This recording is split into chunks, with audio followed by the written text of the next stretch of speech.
past 15 years have witnessed a complete disruption of what was once known as reality. Our consumer experience of the World Wide Web has shifted from a childlike program of naive algorithms to permanent connectivity where interfaces are conceived to govern our productivity. Our human interactions have become mediated and limited by our addiction to these small dopamine hits we receive from our phones, and our attentions continue to drift back to our screens and away from real life. A normative space in which our emotions are taken advantage of, and our online presence decides who we get to love and hate, constantly under the influence of what our daily feed decides is good or bad that day.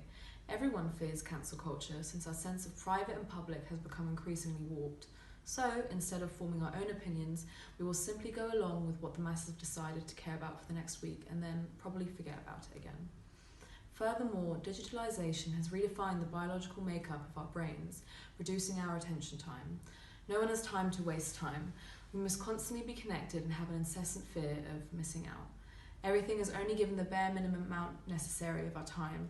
Most of the time, for me anyways, it feels even like an effort to respond to a text. However, even though it seems that we are more connected than ever, with everyone knowing every little detail about our lives and we're talking to our friends every day, the truth is that we are more isolated than we can ever be. And that's why we have to stop trying to convince ourselves that everything can be done alone and that the people we meet are solely side characters in our lives. People have become a hassle to us, a problem to get over and ignore, and this is changing the way that we form relationships with the people around us. There's a desire to be with others is a natural trait pertaining to man, so it is illogical to see this popular view of the supremacy of the individual. Who are we fooling, and why have we become so afraid of love and communication? Loving people connects us back to reality, a reality taken from us through a new type of one-dimensional communication created through the digital age.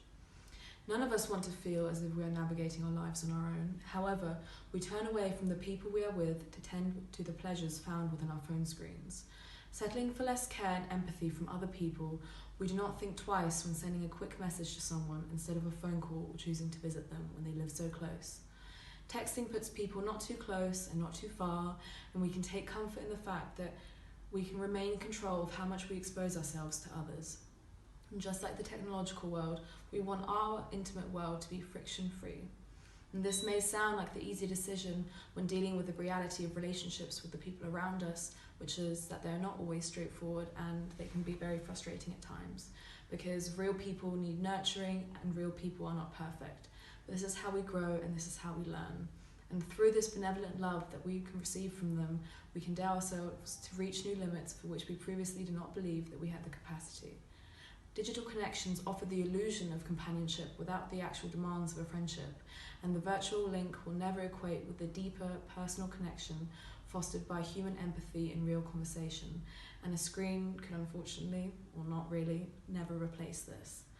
And while initially social media was developed to foster distant connections and bring like minds together, it has now opened the doors to rapidly diminishing our self-worth throughout our society. Have you ever wondered why it hurts so deeply when you feel humiliated in public, or why it's easier to express yourself from the comfortable distance of social media?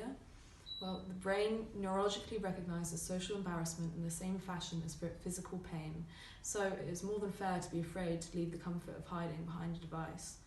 With social media at our fingertips, humanity has become socially satisfied with the idea that we are liked and that we can be heard, but we are shielded from the physical pain of social failure.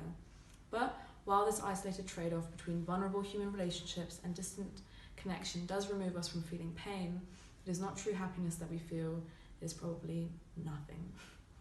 We feel comfortable holding ourselves in this space of numb isolation because, while it's not necessarily pleasant, at least it's a pain that we are able to control ourselves. And we are content with this feeling of nothing because allowing ourselves to actually experience the real judgment, it would hurt too much and in an unfamiliar manner that we are no longer used to. And from behind the screens of our devices, we hold complete control over who we are. More accurately, how people actually perceive us takes away the fear of vulnerability brought around through genuine, intimate relationships. For if we open ourselves up to social failure, we may actually also cultivate a safe space for other people to do the same. And it's normal because technology becomes seductive when it meets our human vulnerabilities. We have become more lonely but fearful of intimacy, and digital connections offer the illusion of companionship without the demands of an actual friendship. According to a new survey of 20,000 Americans sponsored by the Cigna health insurance company, loneliness is at epidemic proportions. And I'm sure you all know this, but loneliness is actually one of the main factors contributing to a worsening of our mental and our physical health. So the question is, does social media make us more lonely? Studies suggest that using Facebook, Snapchat, Instagram, and other social media apps to keep in touch with friends and to forge online connections can add vitality and communion to our life, and of course improve our lives. But if one spends every day using social media as a substitute to real connection, feelings of loneliness and inadequacy can worsen. And I'm sure that we can all relate to this on some level, and I also find myself hooked to my screen sometimes. However, what is essential is that we nurture our real-life friendships just as much or even more than our online presence. I'm not saying that we should simply throw away our phones and delete all of our social media, but sometimes it is best to unplug and spend time with the people around us who we care for and that love us, and they allow us to be our best, most authentic versions of ourselves.